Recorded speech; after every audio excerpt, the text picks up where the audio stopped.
Magandang araw po sa ating lahat. Ang ibabahagi ko sa inyo ngayon ay isang kwento ng alagad ng Panginoon na si Job. So babasahin natin ang isang kataga dito sa Job chapter 2 verse 10. So babasahin po natin. Ang sagot ni Job, hindi mo naiintindihan ang iyong sinasabi. Pagpapala lang ba ang tatanggapin mo sa Diyos? Hindi ba natin tatanggapin kung bibigyan niya tayo ng pagdurusa? Sa kabila ng kanyang paghihirap, hindi nagsalita si Job ng laban sa Diyos. So mga kapatid, no? Maraming area ng ating buhay na kapag nagkakaroon tayo ng biyaya, lubos tayo nagpapasalamat sa Diyos. Material blessings naman yan, kahit ano pa man blessings man yan, ang saya-saya natin. At tayo ay tuwang-tuwa. Nagpupuri tayo sa Panginoon. Pero sa mga panahon na walang biyaya o hindi sinasagot ng Lord ang ating panalangin, magagawa pa ba natin na magpuri, magpasalamat? Gaya ng sinasabi dito sa aklat ng Job, no? Huwag tayong malulungkot, huwag tayong panghinaan ng loob kung may biyaya man o wala. Kasi hindi lang naman biyaya, yung dapat natin ipagpasalamat sa Panginoon.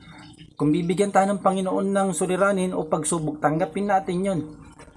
Diba? Kasi hindi tayo bibigyan ng Panginoon ng suliranin o pagsubok na higit sa ating makakaya. Gaya ni Job, no? Tinanggap niya lahat ng pagsubok na binigay sa kanya ng Panginoon. Kasi alam niya, no, na malalampasan niya yun. Diba? Si Job ay isang matuwid na alagad ng Panginoon na dapat nating tularan, na hindi porke hindi sinagot ng Panginoon natin panalangin, hindi na natin magagawang magpasalamat at magpuri na manlalabig na tayo, hindi na tayo aatin sa Bible study o Sunday service.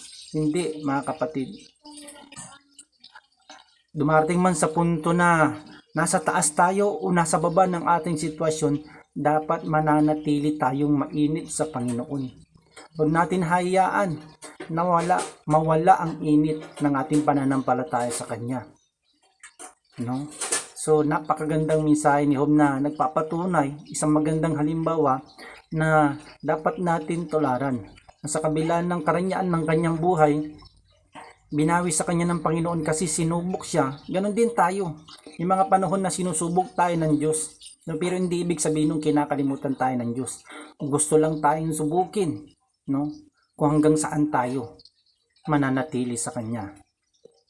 No? Kaya wag tayong manlalamig sa Panginoon.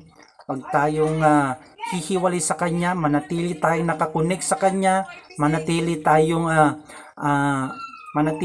yung pananampalataya natin sa Kanya. Wag tayong manlamig sa Kanya. No? Always connect to God. Always follow His command and instruction at i-apply natin ito sa ating buhay. Magsilbi tayong isang magandang halimbawa, lalo na sa mga nire-reach out natin ng mga tao. So naway may napulot kayong aral dito sa talata natin ngayong umaga, mga kaibigan. Kung nagustuhan nyo ang ating aral ngayong umaga, pakibahagi na lang ito sa lahat ng ating mga kakilala. At mahikayat din natin sila na magbalik sa Panginoon at sundin ang Kanyang utos at isabuhay ito. So magandang umaga po sa ating lahat.